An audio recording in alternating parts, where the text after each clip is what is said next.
y'all, Michael Hawk here with Survival Homes and Gardens, here to read you the answers for this week, week number 2, survival trivia quiz all about fire.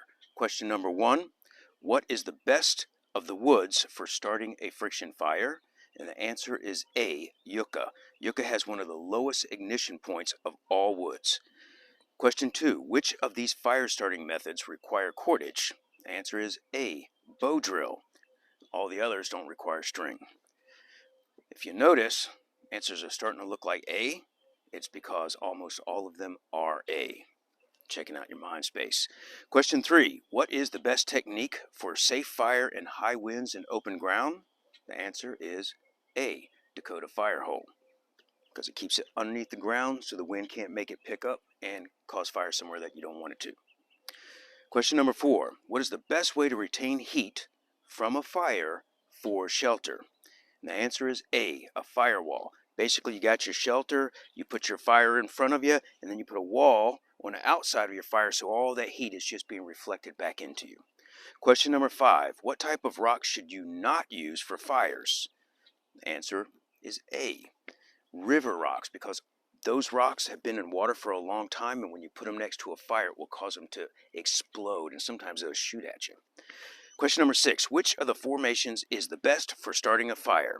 Again, the answer is, tricky answer, A. And the reason is because basically it allows for the most wind to come up and help you get your fire started. Okay, question number 7, what do you call the small ball of fire starting material? And the answer is A, tinder. All the other words sound similar, but they're incorrect because it's talking about the different sizes that you use for your fire building. Question number 8. Of these poor fuel choices, which is not a type of wood for burning?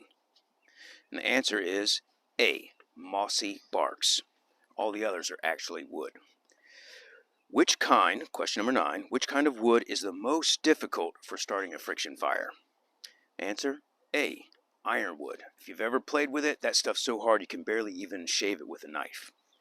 Question number 10, what is the best primitive way to transport a fire to a new camp? Answer is A, and it's called a fungus carry. If you don't know it, it's a really technique to learn about, because carrying a fire is much better than having to rebuild a fire once you get somewhere and start from scratch. So it's basically you take a special type of tinder fungus, put your little coals in there, put a cap on it, and carry it. Number 11, which of the following is not a fire extender?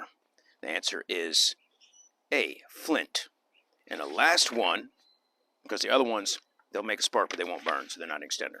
And then the very last question, question number 12, it's the only one that the answer is not A. Why would you use a smudge fire in a survival situation? And the answer is C, to get rid of insects. That's it. I hope you did well. For those of you who won, you're going to get your prize here in the next week. Thank you for playing, and we hope to see you next week.